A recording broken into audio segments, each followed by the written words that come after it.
Now is the time for the much awaited question and answer session. Actually, जो आपके 3-4 प्रश्न जो थे, they had many common points also, so I will give you a collective answer. तो मैं शुरू करता हूँ UN सिक्योरिटी काउंसिल की जो परमानेंट सदस्यता जो है. देखिए, ये अभी जो UN जो है, इसकी आर्किटेक्चर जो है 1940s में बनी थी, जब सेकेंड वर्ल्ड वॉर चल रहा था उस समय. और उसके जब बनी थी, आप याद रखिएगा कि उस समय कुल मिला के UN, पूरे UN की सदस्यता जो थी वो करीब 50 देश थे. अब वो 4 गुना बढ़े हैं. अभी दुनिया में करीब US के दुनिया में करीब 200 देश. तो जो आप सोचिए कि कोई भी व्यवस्था जब 50 मेंबर्स होते हैं और अब वो व्यवस्था जो है 50 से 200 हो चुकी है, तो ये कैसे संभव है कि वही लोग जो 50 को चलाते थे वो 200 को चले. तो ये परिवर्तन तो आएगा, जरूर आएगा. पर इसमें क्या होता है कि जो लोग पहले, जैसे आपने देखा ना, कभी कभी आप जब यू स्पेशल में चढ़ते हैं तो जो पहले सीट में जो बैठ जाते हैं वो कभी सीट को छोड़ते नहीं. हाँ, वहीं आप खड़े हो, बस कहीं भी जा रही हो तो वो बैठे रहेंगे वहां, आपकी तरफ देखेंगे भी नहीं. हाँ, तो क्या होता है कि एक किस्म से UN भी ऐसा ही है. हाँ, कि जो बैठ गए, हाँ, जो बैठ गए उनको लगता है कि हमारा हक है. अब ये बाकी दुनिया नहीं मानेगी, क्योंकि आज अगर आप देखें सिक्योरिटी काउंसिल के परमानेंट मेंबरशिप से एक भी अफ्रीका का देश नहीं, एक भी लैटिन अमेरिका का देश नहीं. दुनिया का सबसे बड़ा देश पॉपुलेशन के हिसाब से, 5वां इकोनॉमी, उसको आप बाहर कितने दिन के लिए रख सकते? और जब आप रखेंगे इनको बाहर, उस क्या होता है कि क्रेडिबिलिटी, नुकसान किसको पहुंचता है? नुकसान जो है UN को होता है, क्योंकि UN की क्रेडिबिलिटी पर प्रश्न चिन्ह लग जाता है. तो UN के कुछ भी निर्णय हो तो बाकी कहते हैं कि भाई वही 5 उन्होंने लिया. तो आज मुझे लगता है ये, अगर आप एक डेमोक्रेटाइजेशन की परिप्रेक्ष्य से देखें, क्रेडिबिलिटी की सोचें, संख्या की कहीं आप ज्ञान लें, तो मुझे लगता है ये जरूर ये परिवर्तन आएगा. और हाल ही में जब हम लोग साउथ अफ्रीका गए थे ब्रिक्स में, तो इस बार ब्रिक्स की कलेक्टिव पोजीशन जो है ये भी आगे बढ़ी है कि पहली बार ब्रिक्स ने कहा है कि सिक्योरिटी काउंसिल मेंबरशिप में, मेंबरशिप्स इन प्लूरल, हाँ, security council memberships should undergo a change. So history is on our side. I can tell you, UN will change. The people, the countries, the people, the forces who are blocking it will keep trying, but eventually it will happen. What impact has Chandrayaan had on it? See, Chandrayaan has had an impact globally in terms of India's capability. It has had people see, one, of course, we are the 4th nation to go to the moon. But we landed close to the South Pole, which was very difficult. So, this is like taking an exam, but you have deliberately chosen a very tough paper to pass. So your credit is even more, and people recognize that. Then people ask themselves, one question again I got when I was abroad, that we heard that this is at such a, competitive cost. But that is again, how India works. So it has become today, Chandrayaan is certainly an enormous scientific achievement, technology achievement. But it is seen today as a national achievement, as a national branding, as a national statement that India can do this. And that will certainly increase our credibility and the respect that we have in the world. And definitely, because, even when Security Council, jab bhi reform aayega, remember, people vote for you.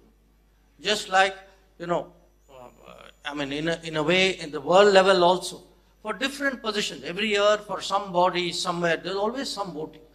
And we always do well. But I'm sure achievements like this will increase our support.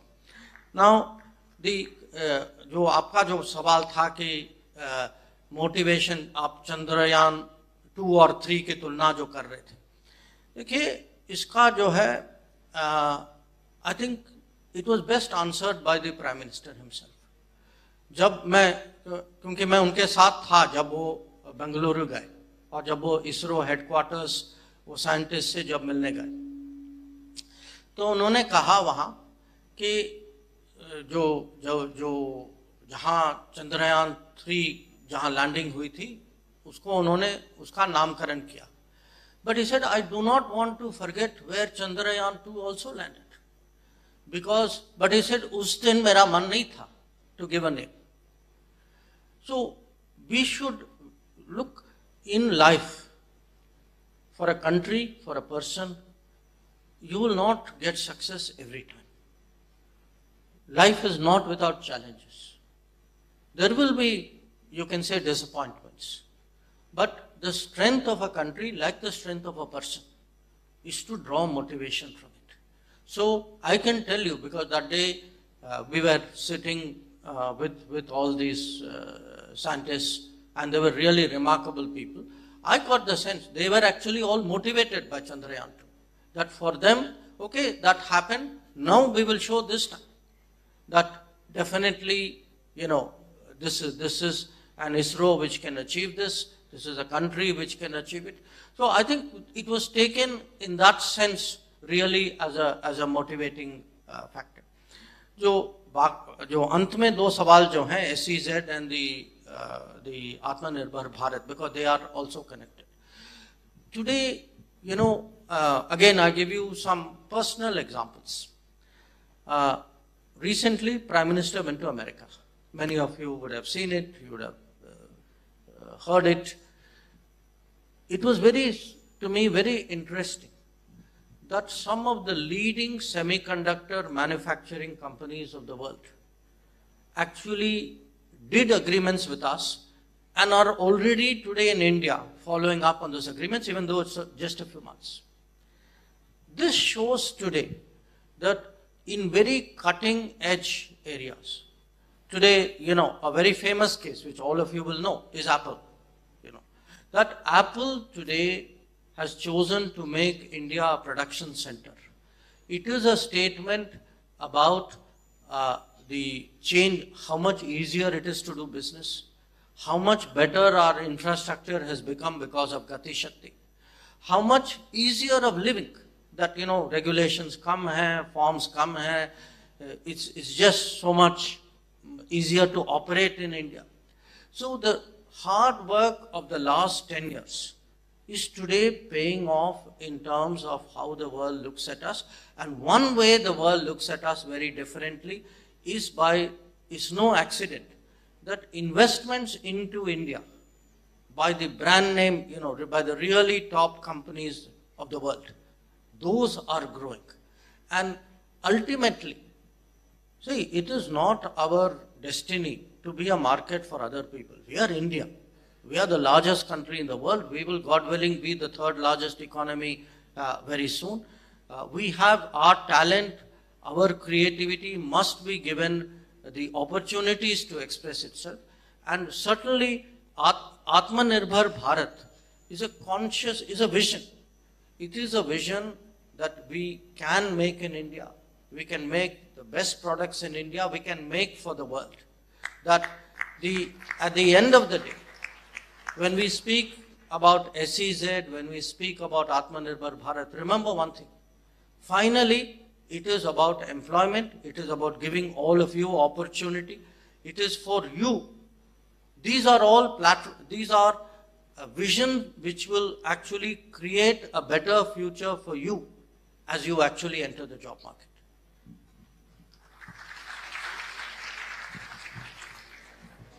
Thank you so much, sir. We would like to move to one more round for questions.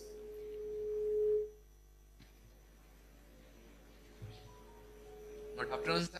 My name is Sate. I am a second year BA History Honours student.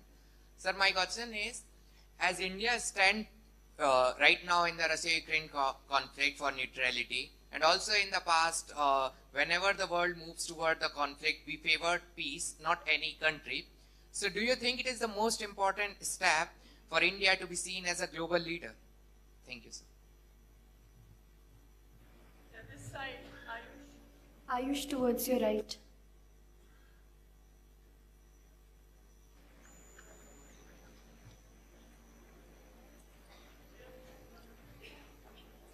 Hello, sir. Sir, my name is Himanshu. I'm from History Department. So, since the talk of the session was about G20, so my question is, how easy India is going to collaborate with other G20 nations in order to provide equal access to resources like healthcare and other resources? Thank you, sir.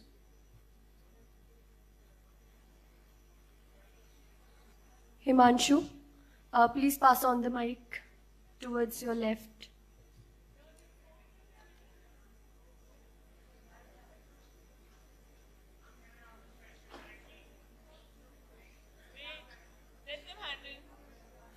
We'll be providing with the mic. Wait for 2 minutes, please.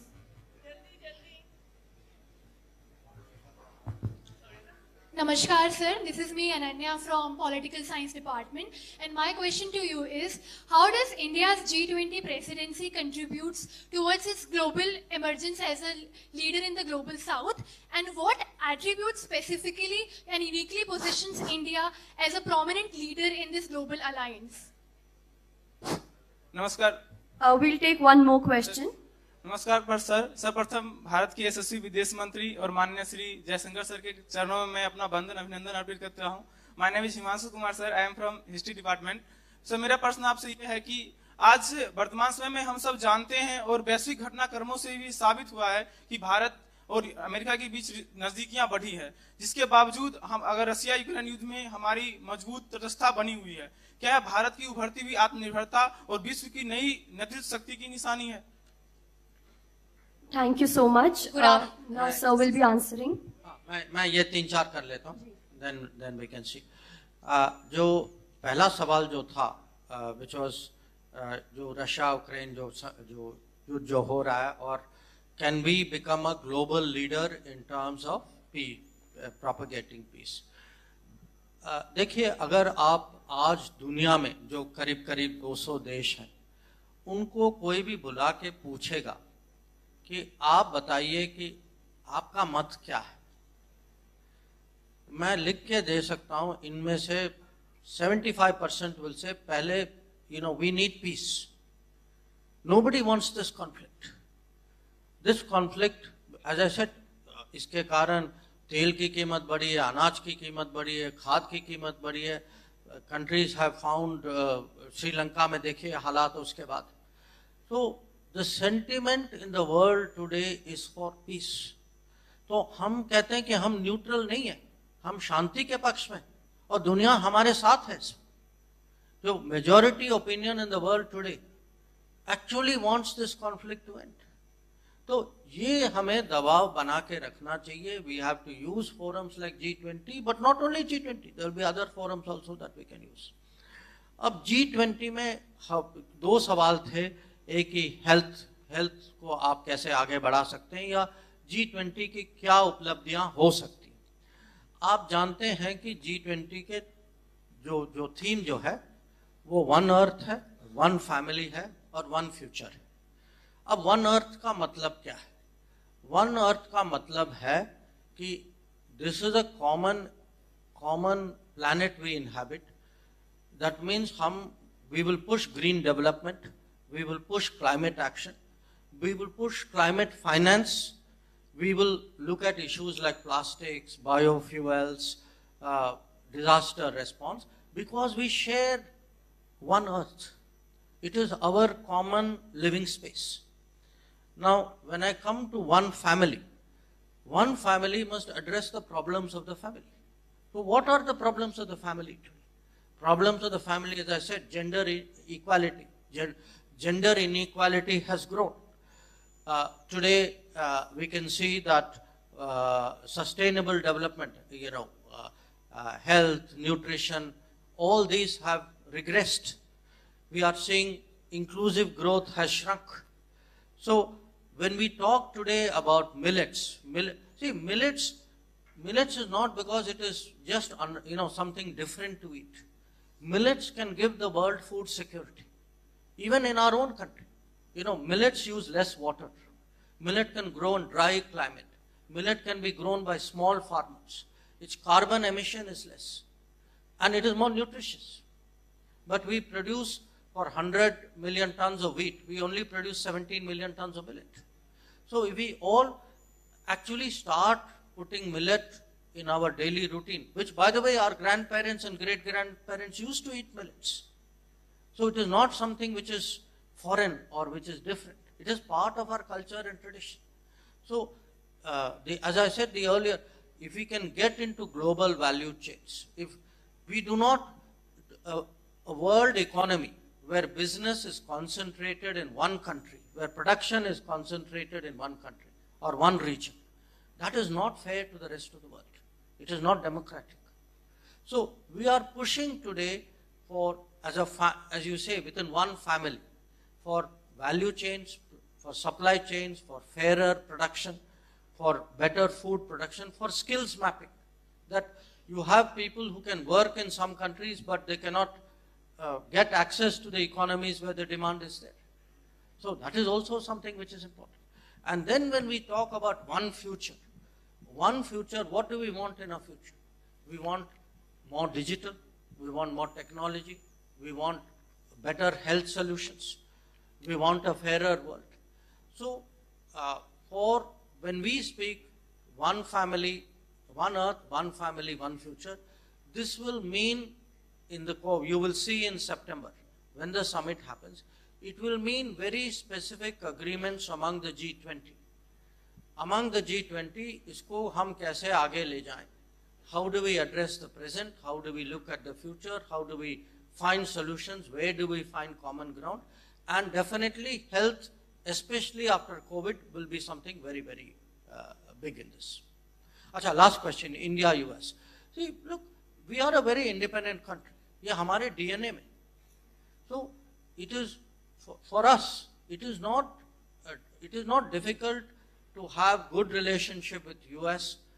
Also, जैसे आप PM US से आए, उसके बाद BRICS गए, जहाँ Russia था, या हम क्वाड की मीटिंग करते हैं, उसके बाद शंघाई कोऑपरेशन ऑर्गेनाइजेशन की मीटिंग भी करते हैं. तो हम लोगों में वो आत्मविश्वास है, वो आज क्षमता है, वो हमारी ये सोच है. We have that ability today to stand up. I was once asked, saying, which side are you on? I'm on my side. I will stand straight. So my question to you would be that India is training ASEAN women for the UN peacekeeping force. So do you think that it is a unique initiative on India's end to promote women empowerment at a global level? So my question is, how do you see that the rise of India to the position of the 5th largest economy, as well as the impact of the significant global diaspora that India has, how has that impacted in integrating Indian interest into US's foreign policy, particularly in challenging China's influence in the South Pacific Sea? So my question is that artificial intelligence in the 21st century is so powerful in creating a discourse of knowledge, and that's going to ultimately create a global hegemony in the next 25 years, and that today the technology for artificial intelligence is completely concentrated in US and China. So as the president of G20, how does India cater to this problem, not just accommodating itself, but the countries of the global south? Thank you, sir. Okay, thank you. Let me, first, I'm glad you raised the issue about women in peacekeeping, because we think this is a very special contribution that we have brought to the table. You would have seen in the last few years, we actually have women, initially we've had for a long time the police forces, but in the armed forces as well. And I can tell you on the field sometimes it makes a very big difference when there is a peacekeeping force. It could be an all-woman force or even a mixed force. To have women there gives, they have I would say, certain insights and sensitivities and understanding, which actually makes a difference, because Remember, a peacekeeping force is operating in a very difficult situation in a foreign environment. And how to establish a good relationship with the local society is something which is very important. And for us, women peacekeepers are a very strong statement of gender equality, and gender inclusion, which of course is very much our national priority as well. On the fifth largest economy, how will it impact US and China? See, it will impact them. It will impact them because in many ways, as we grow our influence and capability, we will start to count more and more that there will be more manufacturing in India. There will be more services provided by India. Our role in international, if you look last few years, every year we have broken our record in terms of our export. So our role today, and even in terms of, how much Indians count in the global workplace. If you take the total global economy, the global economy its reliance on India will steadily grow. It is not just an economic number कि आज 3.8 trillion से हम कल 5 पहुंच जाएं या 6 पहुंच जाएं.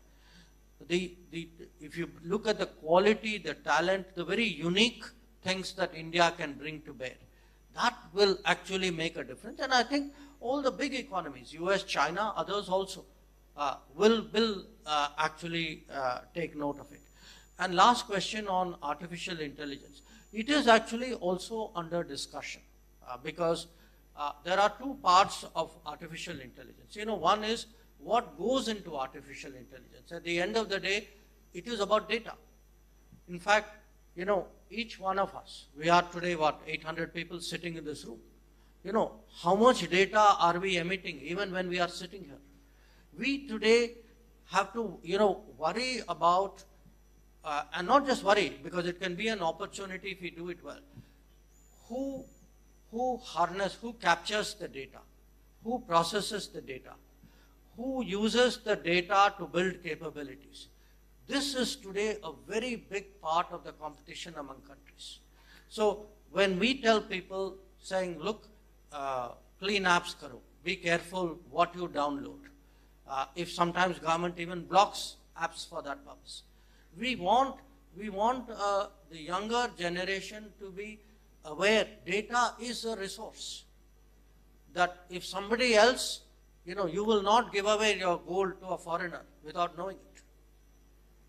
Think of data like that. That if we actually process our own data, capture our own data, build those capabilities. But there is a different debate in the G20, which is how do we actually have a stable, you can kind of say, a responsible artificial intelligence regime or understanding. It's a very complicated debate. So it's very good that you raised the point. I think issues like AI or crypto will be discussed in the G20. But definitely I would say next 25 years, जब हम विकसित भारत की बात करते हैं, next 25 years is also 100% an era of AI. And that is also something that young Indians should be preparing for.